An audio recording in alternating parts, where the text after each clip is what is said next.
but they don't have any, they don't see the people actually doing the design. Yes, okay, here, that's a really good example. So when you start finding stone tools, the really sophisticated ones are obviously intentionally designed. They're bilaterally symmetrical, and they have a beautifully shaped arch and so forth. But like the million-year-old or 2-million-year-old hand axes from Olduvai Gorge, it isn't really clear if those were handmade or they just rolled down the hill in a certain way and they had some interesting chips. Okay, so, but we don't have a perfect algorithm at that point. You just have to, what you do is, well, what they do is they sit there and make the tools themselves, the archaeologists. They get skilled at making stone tools to try to put yourself, you're sort of projecting yourself, theory of mind, what I would do if I was going to try to make a tool to do X. But see, that's still, it's the same problem as over here. We already know what humans do and how we think and how our tools are made now. So it's just like one more step back. And it could be wrong. It could be just a natural artifact. Yeah? So is God merely a tool for explaining the universe beyond science? Well, for me, yes. Is God just a tool for explaining the universe beyond science? I think so. Because this is what science does well, even though it's not perfect. But at some point, you can't explain everything. So you're sort of faced with a decision.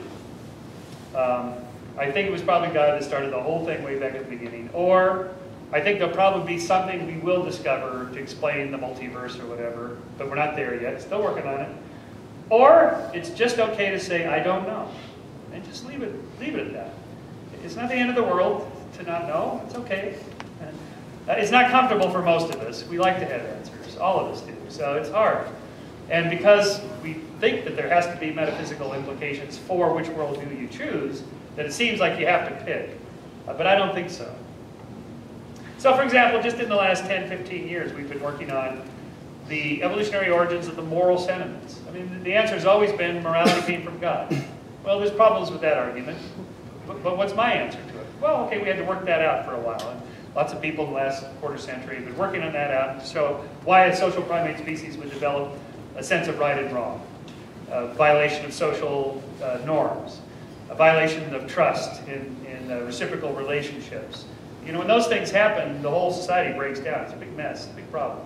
So there are moral rules about right and wrong that you really do have, they really are valuable in and of themselves. So even with that, I don't think invoking a deity to give us a moral rule is necessary. And I think that's the progress of science, is to try to answer more of those things. Yes? Hi, you seem to be equating ID with creationism, but how do you respond to the objection that like, Discovery Institute and most ID proponents specifically state that they do not endorse creationism, or they're not trying to endorse any religious text to yes, well, I kind of mix up the jargon. Sometimes I call them intelligent design theorists tonight, or sometimes intelligent design creationists. Okay, technically, they call themselves intelligent design theorists. Okay. And they're not creationists, but they really are, because they are invoking an act of creation. They are specifically saying, we believe there was a single act of creation for that particular species. So, in a way, technically, no, most of them are not young Earth creationists, although Paul Nelson is. And most of them are much more sophisticated in their arguments. That's true. But at its core, it still gets right down to whether you're going to invoke a top-down or a bottom-up explanation for design. It still comes down to that. Let's see if there's anybody up here. Okay. Well, I know people who try doing the idea, at least try to reconcile but the religion and science, even at least base them on an empirical level. What do you say to people who, I mean, and there's still a lot of them who don't even go that far and still just rely on religious texts and blind faith? I guess it would depend on the particular thing they were talking about. I mean, I think almost everybody's given up on using the Bible as any kind of science book. You'd be surprised. I'd be surprised. Yeah. Okay, I did go to the Creation Museum. Yes. Yeah. But I guess because she asked about why do you call the intelligent design theorists creationists, because they're not like that. So that was sort of being generous there. Most of them don't use the Bible as a science book, although ultimately they do. I mean, when you press like Dembski or Myers for why nature, the problem of evil. Why is there bad? Well, the fall. Yeah, but why even in nature should there be evil?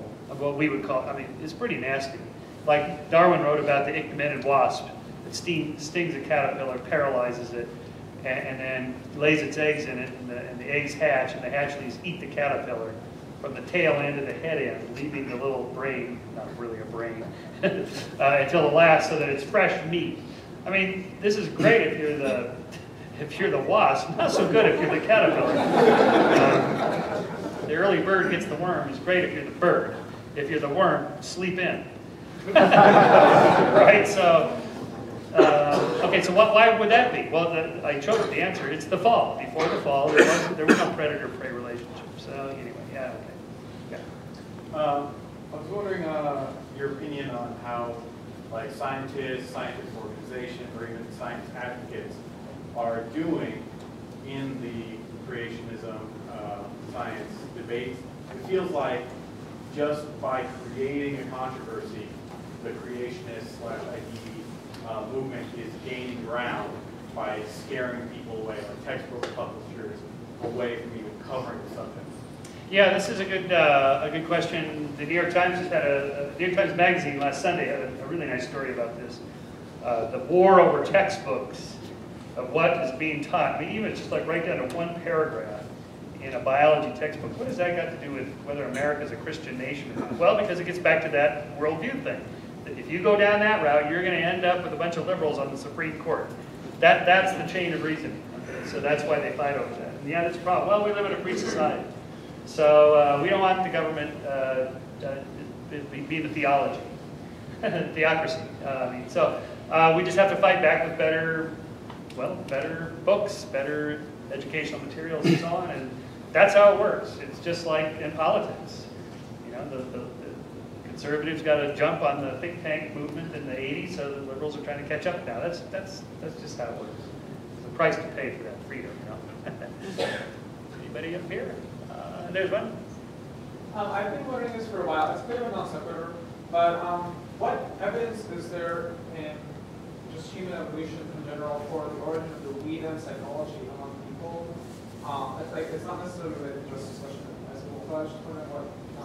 The evolutionary origin of the we them. The we them. You mean tribalism? In group, out group. Yeah, in group, out group. Yeah, in group, out group. Right. Well, so yeah, we have a really good understanding of this now. I mean. Throughout most of the Paleolithic history of our species, other people in other groups probably were dangerous. The default rule is, don't shake their hands until they, show some signs of trust or something. I mean, you might get killed, right? So the default option is be very wary of people that are different from you by any criteria, and just trust those in your fellow group. Or people in other groups that have given some indications, like throwing a punt latch for another group. This is a way of establishing trust. It's like, okay, it's a reciprocity thing. This is why survey people send you a buck or a little $2 bill in the survey. They're giving you something. Now you feel guilty. They're tapping into the Paleolithic brain. Okay, wow, I better fill this survey out. I've just gotten something. The punt latch. Okay, wow, they just gave us all this food that they really couldn't afford. So now we own them. So rather than kill them, maybe we'll give them throw them a feast back. And that creates trust, and that's how you meld bands and tribes into chieftains and states, and that's how it happens. But it happens very slowly, very cautiously. People don't trust. We have a sort of finely tuned censor about trust violations. If it happens too many times, that's it, you're out. We're never going to trust you again. And it doesn't take many of those. And so that's why political things like that are so sensitive.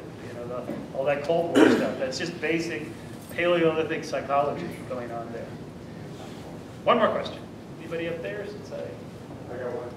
Okay. I'm not a biologist, so this question may be coming somewhat out of ignorance on my part, but I was wondering if you could give a more specific definition of what plant biology considers, I guess, the line between two species.